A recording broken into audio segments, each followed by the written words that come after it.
Fellas, you know Degree Cool Rush deodorant, right? Well, last year they changed the formula, and guys were mad about it. One dude even started a petition. So guess what? Degree heard us, admitted they messed up, and brought the original Cool Rush scent back exactly how it was. And it's in Walmart, Target, and other stores now for under $4. So grab some and remember why its cool, crisp, and fresh scent made it the #1 men's antiperspirant for the last decade. Degree Cool Rush is back, and it smells like victory for all of us. Don't you love it when things are both easier and more affordable? Like when the rain washes your car for you. Or like when you save up to 10% by bundling your renters and auto insurance with USAA. Bundle with USAA and start saving. Get a quote today. Hilton brings you new ways to stay. With experiences that let you capture the glory days. Introducing the Graduate Hotels. Each inspired by local college towns, these stays are always original and never boring. Get in touch with traditions all across the country and enjoy a stay that's a class above the rest. Book at Graduate Hotels with Hilton Honors Points at Hilton.com. It's a win-win. Hilton, for the stay. From the Fifth Quarter Studio in Madison, Wisconsin, you're listening to High School Hoops with your hosts, Steve Collins and Jake Steger. All right. Happy holidays. I won't start singing. I do have like the Statler brother kind of voice. You know that dun, dun, dun, dun, dun. Yeah, you got it, yeah. Nobody knows who the Statler brothers are. They're that one guy that has that really deep voice. I don't know what you're talking about. Anyway, I'll find some Statler brothers and see if I can sell it, play it, and not break any copyright rules next time. So we're going to briefly talk. So what are we dealing with today? Today is end of game situations. Yeah, so 23rd. Yeah, so it is. Yeah, 23rd. Christmas is coming. So great time to buy yourself a Dr. Dish. Mention Coach Unplugged, you get $350 off, and literally can't imagine a better time to go buy teachhoops.com. Literally can't find a better time. Like, I know you're all off. Some of you are coaching, work on your craft, you're home. You want to go to the office and get away from the kiddos, come over and join it. Just have added a whole bunch of stuff. Just added a cool run and jump course. So all sorts of great stuff. So go over and check it out before prices increase. All right. So end of game situation. So the reason we're doing this is, first of all, end of game situations is huge. And I told Jake before we started this that I wanted to do this for a couple reasons. There's going to be a tease come January that I'm coming out with something that's going to help you in practice with end of game situations. It's going to be on your phone. It's going to be your iPad. Boom. It's going to help you come up with ideas to do at end of game situations. I think it is an underutilized part of practice. What's your thoughts, Jake? Definitely something that I took into consideration by watching other coaches and clinics and emphasis. I always had like different situations already embedded in my practice that I wanted to go over. And then I started to, as years went on, was just to pull cards. I had situational cards and stuff. But really, and you can do it throughout your whole practice. I take the situation idea that I got was from Coach Brian Wardle, who's now I think at Bradley University, and he would throughout his. Is he at Bradley?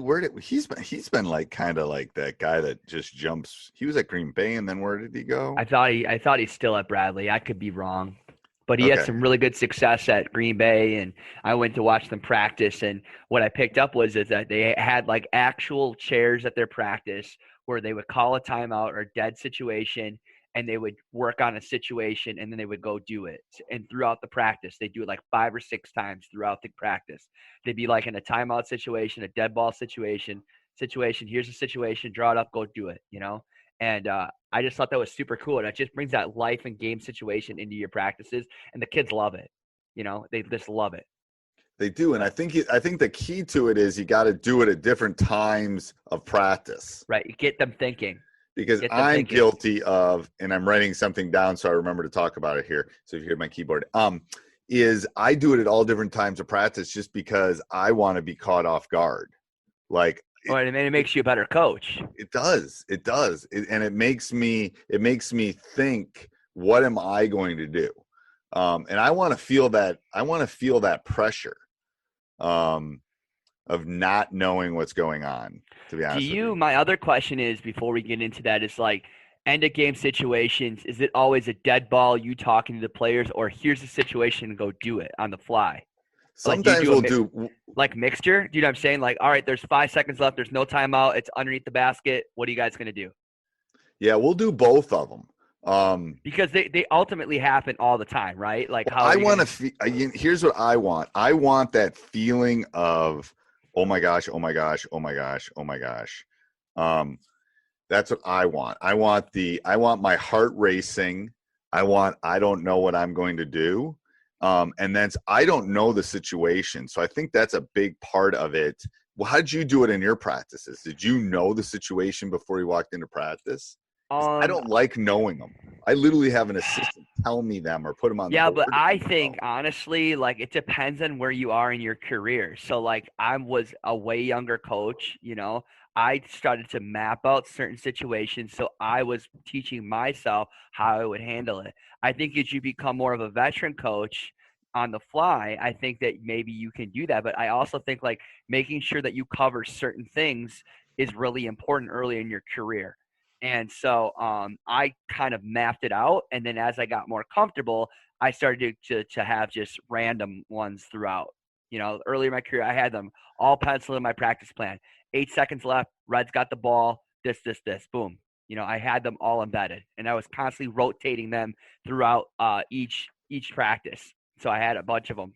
And what I'm telling you as a young coach is you have to practice these. This is not only about the kids. This is about you.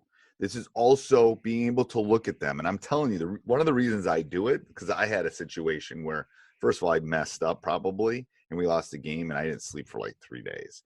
And the second part is, once I started doing these, I could look them in the eye in a 30-second timeout and go, we're going to run Texas. We got this. Like, I can, the confidence, and you know where to go, and you know what to do. Now, you still only probably do it 30% of the time, but there's a confidence that if you have that in the end of the game situation and you've practiced it, I'm telling you, you'll win games. We will help you win games because of what that. I would say, Coach, is that's when you get to that point as a coach and you're able to do that all the time and do it in confidence, that's when you're at the top of your craft. That's when you're winning state championships, you're winning games, is because that is that intellect ability to really look at the game and read the game and do it well on the fly, you know, because if you're stuttering at the sideline and there's 30 seconds, you can't do it. You got to have your team ready. And it's like, you know, you got to be prepared for it. Are you teaching yourself to be prepared in that situation? You know, it's like, you got to be just as prepared as your players are, because they're going to feed off of your energy and how they feel. If you're confident, they're confident. If you have no idea what you're going to do, they're going to have no idea what you're going to do. No. And yes, that confidence will take you a really, really long way. I'm just telling you. There's this. I wish I could describe it to you, but when you look, I mean, there's times I've known we were going to win. I could look in their eyes and go, "We got this," and you practiced it. And the problem is, it will look horrible in practice. Yeah, well, you also got to remember the other team knows what's going on in regards to your players know what you're going to run. It never looks like it does.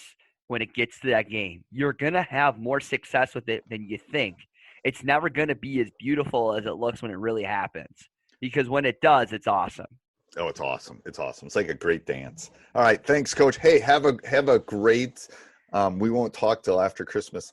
Enjoy your I hope my kids can, you know, I was up for St. Nick, I was up at 4:45. So hopefully I can get a little bit of sleep in. So enjoy it. I mean, it's the best. My son is now speaking a little bit more sentences, and now he's really understanding it all. So this will be a good year. Almost 3 and 7. It's going to be a fun year. I know it's a great age. It's a lot of fun. I miss the fog of coaching when my kids were little at that point. Yeah. I remember it. I have pictures, but it's just the fog of actually coaching and Christmas was a lot of fun, probably. It was a lot of fun. All right. Have a good one, Coach. Yep. This podcast is part of the Sports Social Podcast Network.